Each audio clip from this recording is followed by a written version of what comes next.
My Lords, it's an honour to take part in this debate. I congratulate Baroness Kidron on her excellent introduction and with others look forward very much to the maiden speech of Baroness Cass. The Diocese of Oxford, where I serve, has 285 church schools. So we share in the education of somewhere over 60,000 children through the church schools and the network of multi-academy trusts. There's a very broad consensus on the importance of this issue and in favour of smartphone-free schools, but not yet final consensus on the next steps to bring this about. The consensus arises from our commitment to follow the Christian values of wisdom, respect, community and hope in all our schools. 9 days ago, I visited the Chiltern Hills Academy, secondary school in Bucks, to meet some sixth formers and the principal. The school's just introduced and enforced a rigorous ban on smartphones below the sixth form, which the sixth form seemed quite happy about, and for the sixth form outside their own study centre, using lockable pouches as referred to by Lord Knight. For the students, genuinely, this seemed to be working well and brought relief. I asked the principal what the effects of the policy were in the first term. His first answer surprised me. It was fewer fights.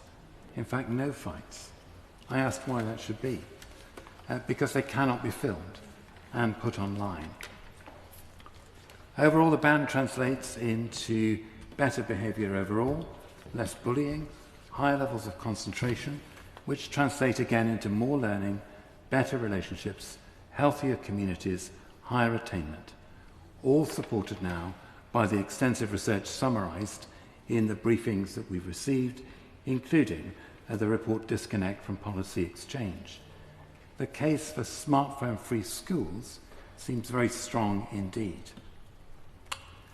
A few weeks ago, I had another piece of evidence. I visited a primary school in Oxford and had a sobering conversation with the excellent head teacher. And it concerned the effects of unchecked use of smartphones and social media on those who are now in their 20s and the parents of the children in her school. The head described the challenges of communicating with this TikTok generation of parents. They now have to prepare a very short TikTok-style video of 1 or 2 minutes on such simple subjects as how to prepare a healthy lunchbox, because the concentration levels among the parents have become so low and their ways of receiving information so restricted. They had described as well how much of her staff time is now taken up with responding to parent group WhatsApp messages for similar reasons.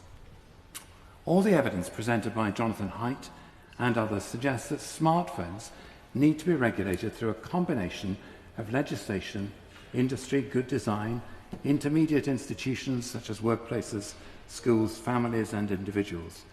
Addictive technology needs communities of resistance to be formed by schools and by parents.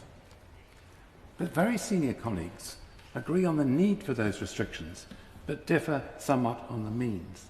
So I would welcome further government leadership and legislation which set and enforce benchmarks for schools and brings the best research to bear, but which leaves the means of implementation in the hands of the schools and the educators themselves. The mental health and attention span of our children and the whole of our society is at stake.